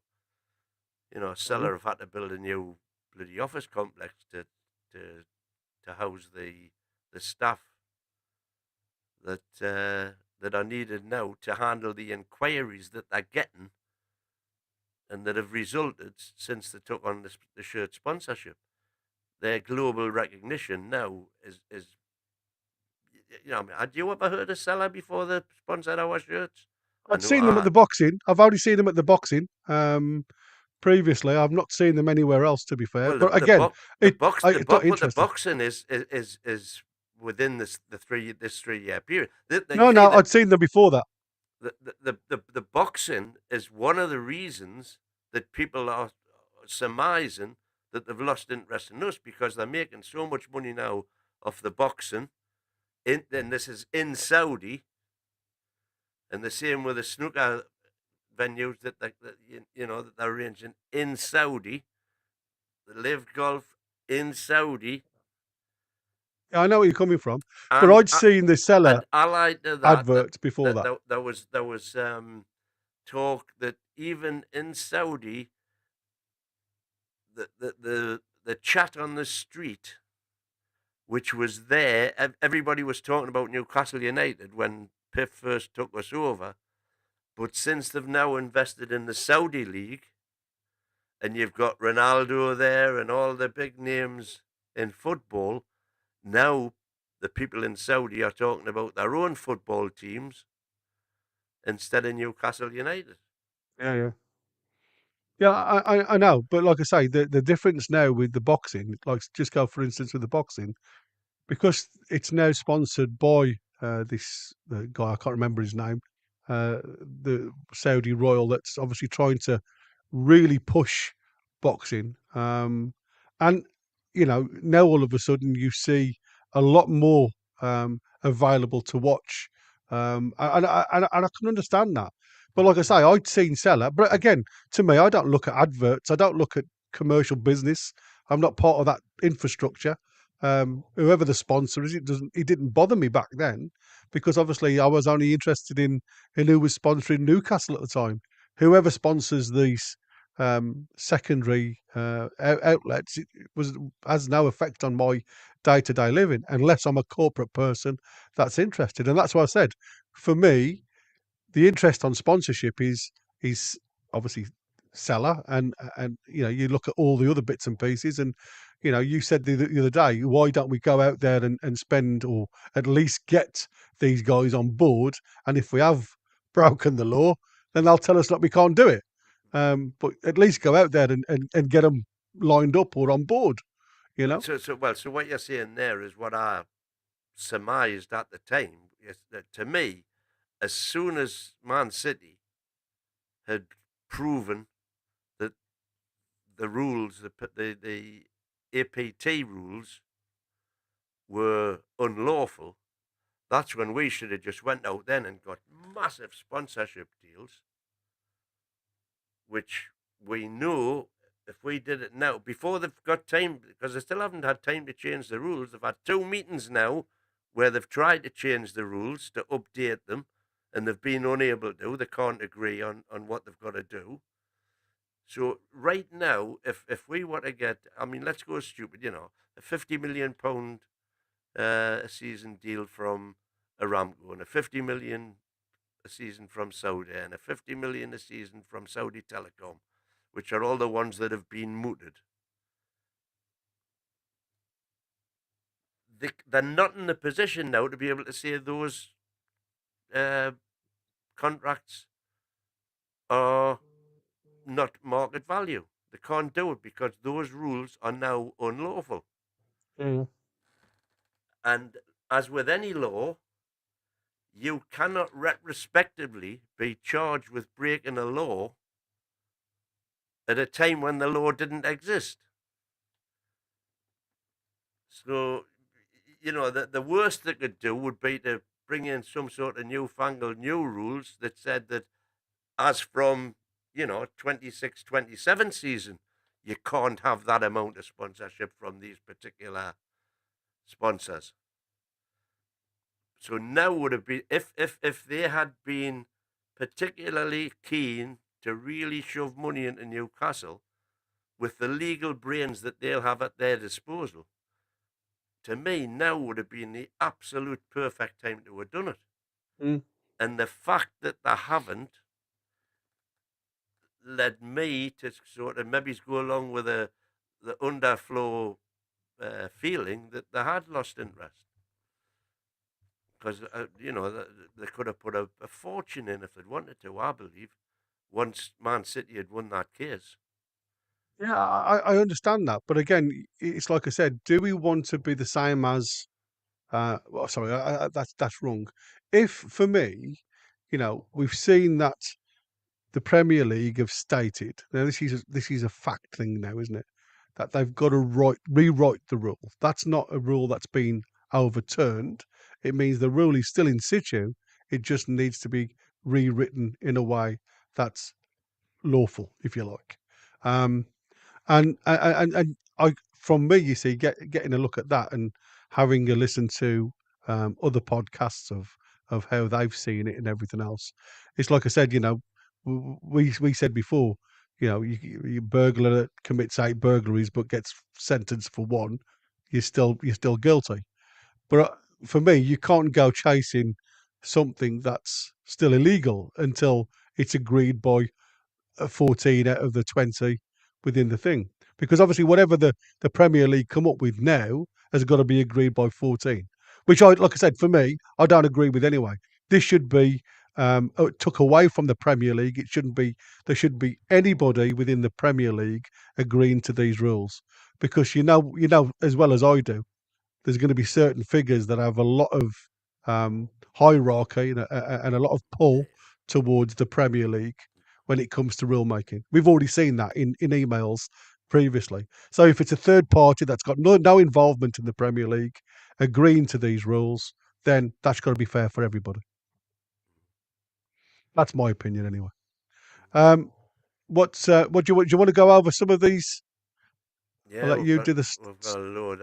I was going to say, I'll probably trying to just keep show up. one of Stephen Hawkins because he keeps on having a go at me. That's not like Stephen. We've actually done that one of his. Where's the ones that he's doing having a go at me? All digital, no, exactly. They require fill 70,000, no problem, just by the waiting list. Yeah, well, we'll agree to differ on that one, but it's got nothing to do with me being okay sitting there with his season ticket. But what about the 33? It's got nothing to do with that at all. What I'm saying is, if we had an 80,000 seater stadium, they wouldn't all be full. Simple as that. You think they would, and that's fine. You're entitled to your opinion. I'm entitled to my opinion, which is that it wouldn't be full every game. And the Darren Eales model, as he said, if the minute you get one empty seat, the pack of cards comes tumbling down. Yeah. So on the basis that almost all your comments, Stephen, and I welcome your views, absolutely. You're entitled to them, but I can assure you it's got nothing to me being a selfish little bastard just because I've got a seat. I don't want anybody else to have one. I want everybody who wants to go for every game to be there. Simple Well, as listen, you've got nothing but praise from me because your hospitality for me and the way you've supported me and my issues while I've been in your lovely company. Trust me, you are second to none in my eyes. Well, and like I say, I'm not fishing. I'll tell you how good this lad is. He's even swapped me with his son to go and sit somewhere else so I can sit by him. I think he's just trying to get, obviously, my expertise on the game. I don't know. Obviously, that was what I did it for. But I mean, like I said, the lad he's true to his hearts. Like I say, and like I've just had a look on there, and now Chris has spoke about it, and it's like people from the northeast should have first choice of the season tickets and everything else. Now, you know what? I wouldn't argue against that. But like Wynn's already alluded to, I don't think if you're going to go for the big numbers, I don't think you can rely solely and purely on the northeast to fill your stadiums, and that's all I was going to try and say. Andrew brings up the point here. What you have to remember is corporate tickets require 3 times the amount of stadium space than regular seats. I think it's probably more than 3 times, Andy, but I'll bow to I thought it was 3 times. Architectural and civil engineering knowledge. I know how to dig the foundations, but I don't know what to do with the rest. And that's included within the calculation. Yeah. So, well, what I'm saying is, if you're saying the only proposal I've seen for the rebuild of St James's Park without affecting Leazes Terrace, because let's face it, the East Stand is the one section that can be massively increased, because then it doesn't just give you the east stand, it gives you the corners as well that can go up. And even if you did that to the same height as, even the Leazes, let's say, if you could knock Leazes Terrace and go far enough back to get up to level 7, that would probably give you an extra 15,000 with what you could do at the Gallagher end as well. Maybe go stupid, say 20,000, but that would be 20,000 regular seats. Now, if you're saying that a seat, and we'll use your figure, 3 times the space, you've straight away, if you reckon on the one 3,000 extra corporate seats, that's knocking 10,000 off the 20,000 that would be possible with normal seating. So, without a complete rebuild, you're not going to get anywhere near what they want. And they want best in class. Saudis want best in class in everything. So, Darren Lee can't say them spit well. I'm just saying, if they don't, it's for one or two reasons. They've lost interest in the club.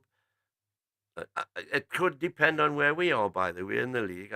Because if, for example, we drop the, 14th or 15th.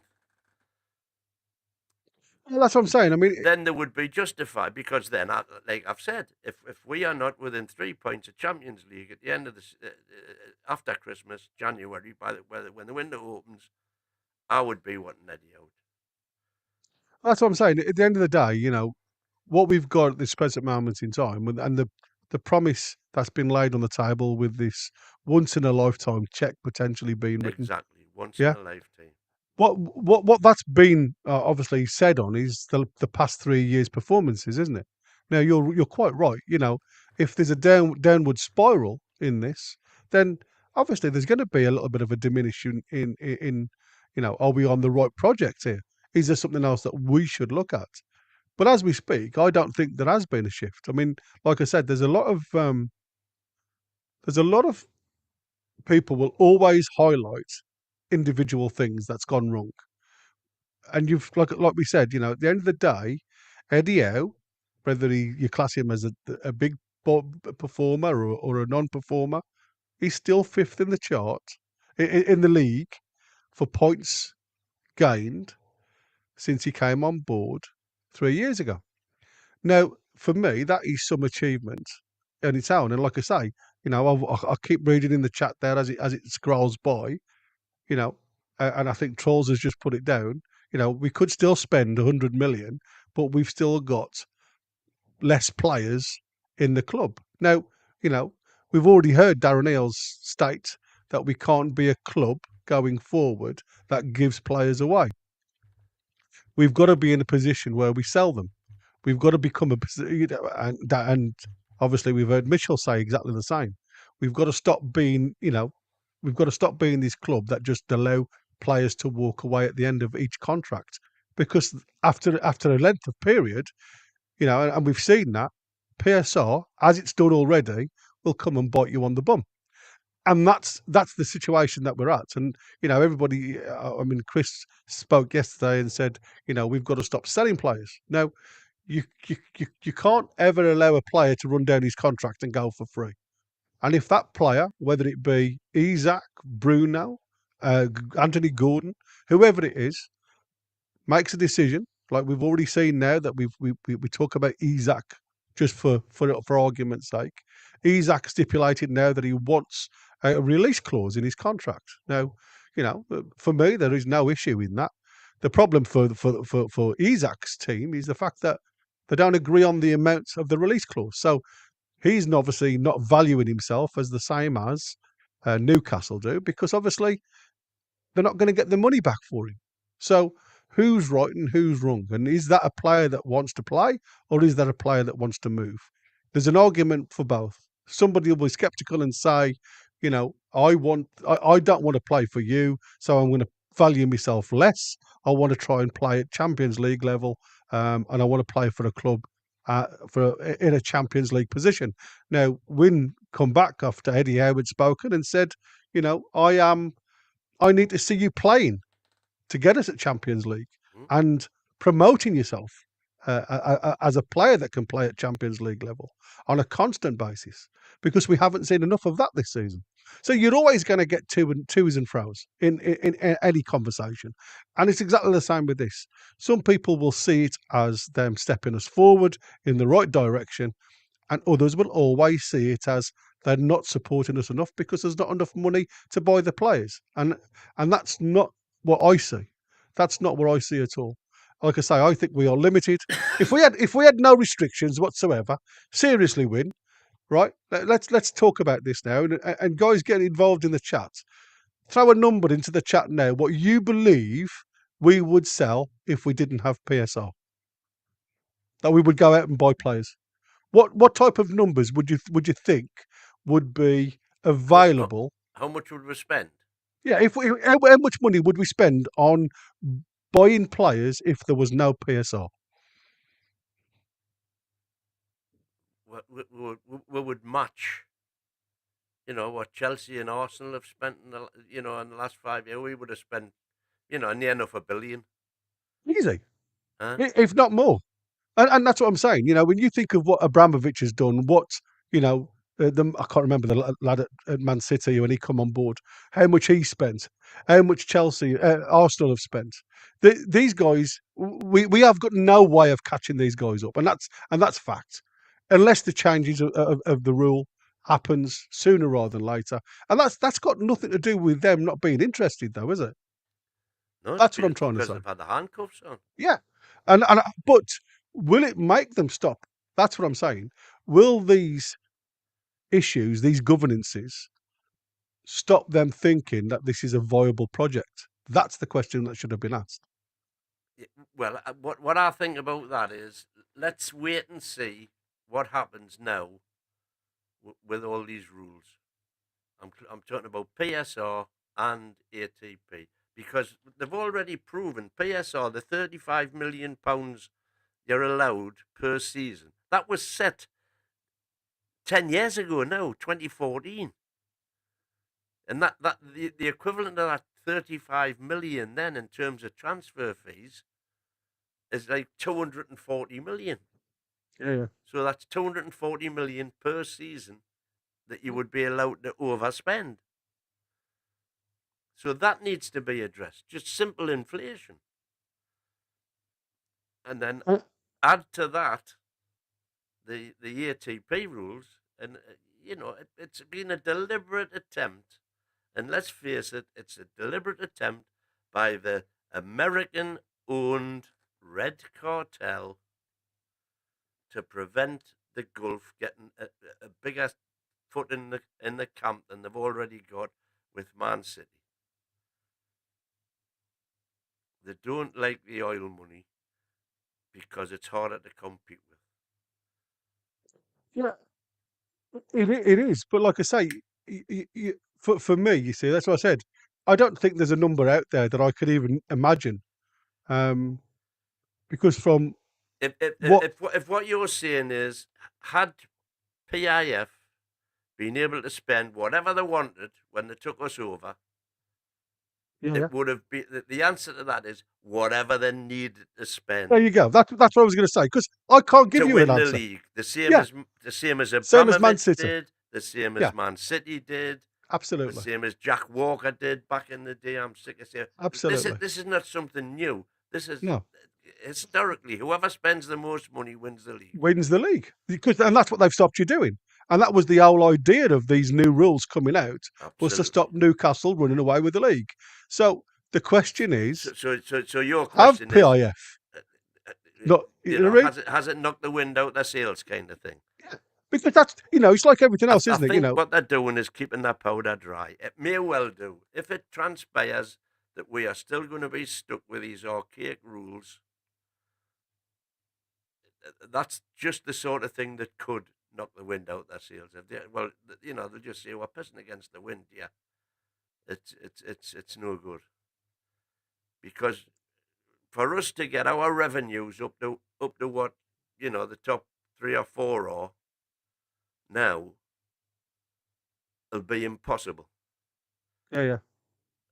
I'm saying impossible. It would take just forever. And we would have to be continually selling our best players and finding stars. It is crazy to think of. Like I say, I can't imagine it happening. I hope it never happens. But I mean, there was a comment a lot earlier on that I put on the screen that, and it was like, you know, if not PIF, who buys Newcastle? And I think that's the problem, isn't it? You know, if PIF do fall out of favour and decide that they want to look at pastures new, if we outgrow ourselves too soon, who's available? Because you're limiting the Well, I pool, aren't tell you? you, the only place that's got the money is America. Yeah. And that's I Or was just going to China. say, or China, China. perhaps. If somebody from China comes in, But even then, they would still be faced with the same same dilemma. dilemma. So why would they Absolutely. bother? But that's what I'm saying. Will this have a counter effect on any future sales? Let's just throw 5 that on there. memberships. Well, hey, let's see who Thank they've you, gone Chris, to. for the 5 memberships. Can you see who they've gone to win? Oh, well. They should come up on your screen in a Yeah, second. I'll have to show. Ah. Da-da-da-dee-dee.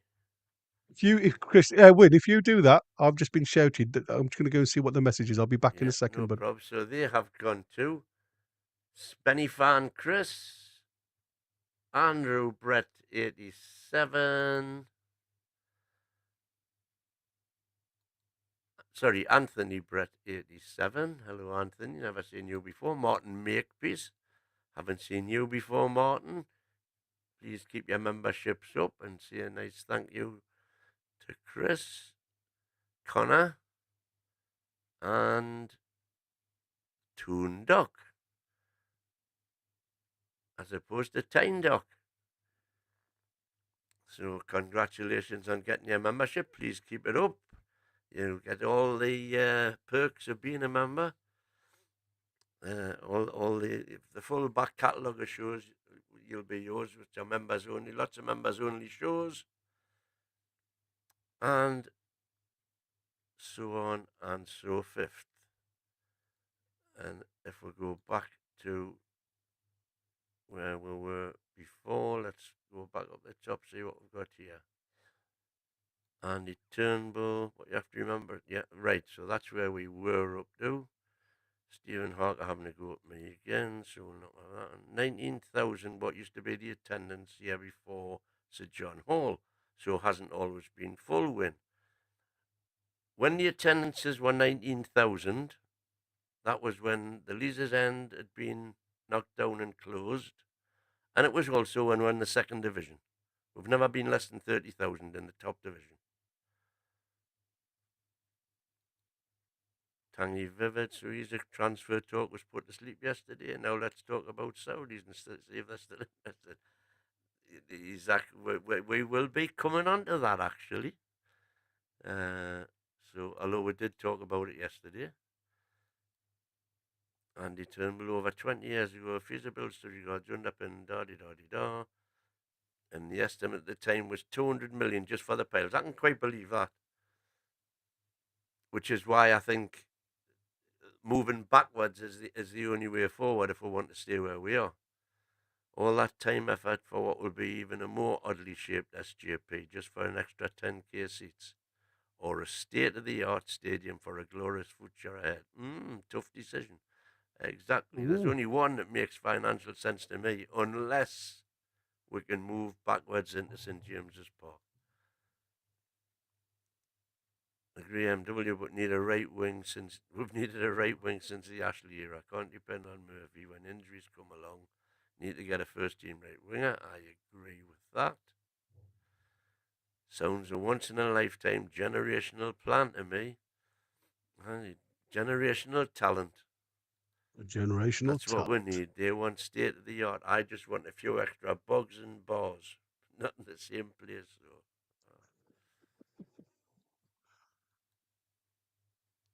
The question, it's Stephen Hawker again having a go at me. We are doing okay. Look at the table. Sitting out a few windows will give us spending options when we really need it. Well, that's a reasonable point. The main question is whether PIF has lost interest. If you look at the transfers, then maybe. Yeah, well, I think we've addressed that. I've said if we don't spend money in January, that's one or So, two things. They've either lost interest or they've lost faith in Eddie Howe. but but like what you've just said there, so even though we put £50 million plus on the table for Gaya, is that not spending money? Even though it didn't happen. And 70 for Lycée and 50 for Alanga.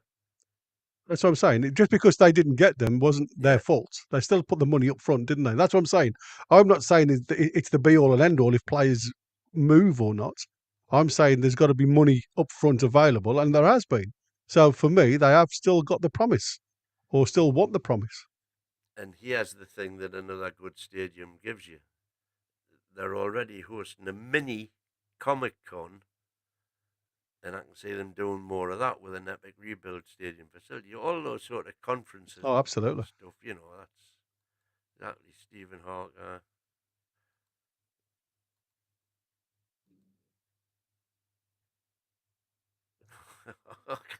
Oh, get out. What we need is Win leading a cheerleader troop before games. We'll get 110,000 easy. Jeez. Sorry, Gary, but people who live and work and spend their money in Newcastle should be getting tickets before yourself. Very, very parochial attitude, that, Alan, I'm afraid. I don't care. If somebody wants to buy a season ticket, I don't care where they come from. As I said, I've got friends around me around the Midlands area that have got season tickets and go to every game. It certainly wouldn't stop me from travelling if I could get a season ticket. But I mean, like I say, if I could believe for 1 minute, and like I said, I gave my season ticket up until 2011, um, and that was, like I say, because of my career. It was got nothing to do with what Newcastle was at the time, even though I wasn't happy with um, surroundings. It was more the fact that my career was heading a different path, and I couldn't make the games. And for me, I gave up my season ticket to allow people from the northeast to go and visit the club if that was the person who took the ticket. And that wasn't me not being able to get up there because, like I say, I came week in week out at home matches. I just couldn't see the point in trying to fight the cause. So I'd rather give it up to a person locally. But like I say, if I could think and again, for me, football is a spectator sport. It's not a location sport. Um, if there's enough spectators within, as Wynne says, in the confined area, that would go week in week out without giving their season ticket up or having seats available, then fair play, go for it. Andrew Turnbull was on about Project One is already set to start, and that's why all the roadworks are around. I don't know what Project One is, Andrew, so sorry I can't help you there. Was talk of Premier League's ending season ticket as they can make more money from package deals as season ticket holders don't spend in the stadium. Story was doing the rounds a few months ago.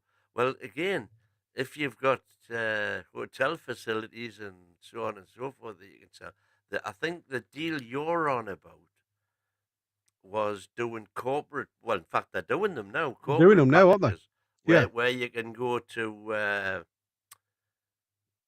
360 floor 360 at the top of Hadrian Tower. yeah, The restaurant the there. So restaurant. you go to the restaurant there, you have a meal, and then they transport you from there to St James's Park to your seats in the thing.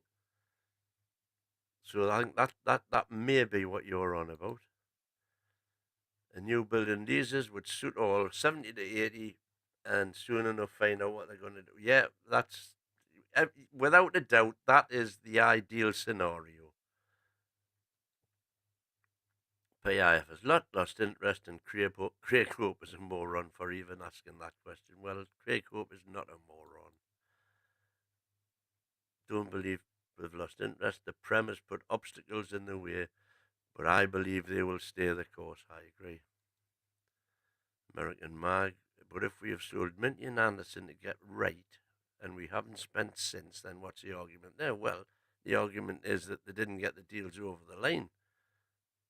They weren't prepared to pay what people were asking for, the likes of Gay. PIF may not be losing interest, but I'm hating the way the Premier rules are holding the club back from pushing forward. Aren't we all? Aren't we all? That's exactly what it is. They talked about this on TalkSport today. It was quite funny, people ringing up about fire sticks. I'll have to get one. I'll have to try it. There's no way they can do hotels, etc. on the current site. Too many problems. Has to be done Leisure Park or elsewhere. Well, I think the whole point is that if they can have the stadium they want there, then the bars in the town are still going to survive. Because you'd be amazed how many businesses in the town rely on match day revenue. Foxy, I can't think about anything to do with the stadium. Still have that absolute Miggy masterclass before. Yeah, that was Miggy against the world champs. Sensational last night. To be fair, it'll take the best part 2 to 3 years to build a stadium. So if we still have a lot of mediocre players, then something has gone very wrong. I don't think we're saying that the money that they would be putting into the stadium would prevent us spend money on players. That's not the way it works. For a start, any money spent on infrastructure doesn't affect PSR at all. No. Bob Burton, new name here. You can show the game live on TV for free, and SJP will still be packed. It's not just about watching the game. When I love lived that further question. south on TV, I still went to every game. Clueless. Oh, well, I'm clueless. Maybe you did, Bob. I would too. But there's a lot of people who wouldn't. That's all I'm saying. It does put a lot of people off, all the live game.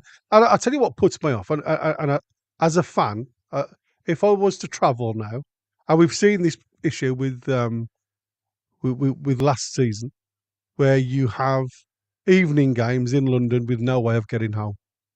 That to me is like, us being bent over a little bit because of TV rights. And we still sell all our away tickets. And we still sell all the allocation, and they have nothing but difficulty getting home. And that's what I said. I cannot fault the fans of Newcastle because of all of the trials and tribulations that them lads go through, doing these evening kickoffs in midweek, away from home, miles away from home, usually around London, and find it very difficult to get back. So hats off to them. We're getting anywhere up to 4,000 tickets, away tickets. Newcastle could comfortably sell double that and sell out their allocation every match. Absolutely. I'm starring aloud here, buddy. So I'm just going to let you do the starring while I'm reading. There's no way he doesn't want as many people to fill the stadium as possible. Correct. He's just concerned it won't sell out at 80,000. That's a valid point. Well, thank you for that, Bron. Jonathan, I don't think they've lost interest. They're just frustrated with these ridiculous rules. Was initially dead against leaving St James's Park, but now I think it's the only option going forward. Well, I hope it's not the only option. I hope we can just move a little bit backwards. After this season, Isaac still has 3 years on his contract. He needs to keep performing, and we need to show him that we are a team with ambition and he can achieve his dreams with us. Well, I think he's said that quite clearly in his statement yesterday. I'm a season ticket holder, and I'm starting to lose interest. And I see empty seats around me. Well, I'm surprised at that, Ben. Because if you know who those empty seats belong to, let me know, because I can fill them. That was an interesting one. Then when I read that one, I'm thinking he's getting a bit dismayed. But I suppose you do get that. Why on earth? Tell us, please, Ben. Why on earth are you starting to lose interest? Yeah. Beyond me, we're doing better now than we've ever done in my 60 years of watching the tune. Absolutely. Now, listen, guys. I mean, we have got so many people in the chat. It's been absolutely phenomenal. But obviously, we've got other things happening in the background, so we are unfortunately coming to the end of the show. So I mean, like I said, we could spend another hour, and this is no joke. We could spend another hour just talking amongst you guys Well, in the if chat. you like, if you've got to get away, Gary, I haven't. This is Chris. Oh. Chris has just sent us a message saying that we need to come to an end now, because obviously he wants to come on board with some of the information and obviously the Right. news that's come out this morning. Okay. Because I mean, obviously this chat was literally about the PIF and everything else, so we haven't aired any of the ongoing news report because Chris wants to do that. But again, all I want to say I'm is a just going to massive put this thank you. final one in, and people are Go on then. desperate. This is people away from the club are desperate to unsettle the fan base in the club. The PIF want to grow the club and grow their investment. They were never here to do with City or Chelsea. They'd like to invest more, not crazy. Yeah. There we go. So if we are going to have to go, I assume it's because Chris is starting on. Yeah, Chris is going to be starting his show. Obviously, and he's going to be probably talking about the daily news because obviously we haven't hit on that today because there's no evening show tonight.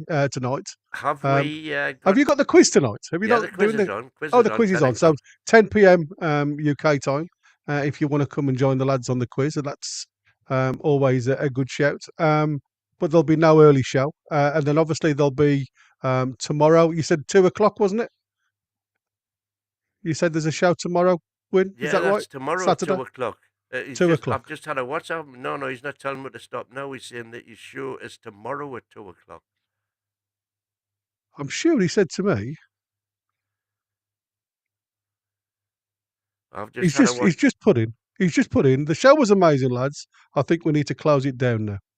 We are starting to. Right. Okay. Right.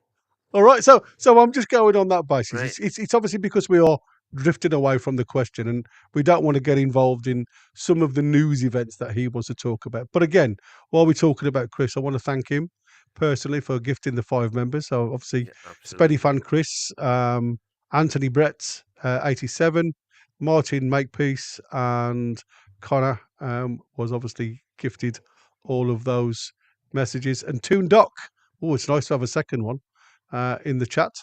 So welcome along. If you can, it'd be lovely to keep you as members on the. Absolutely.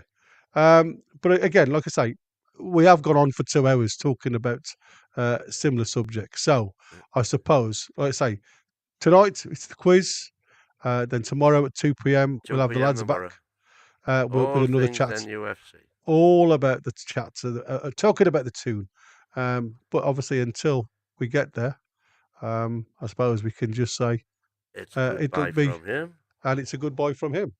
Thanks for joining us, guys. And like I say, thanks for giving us your chat because, like I say, we've got over 316 that we haven't even got to.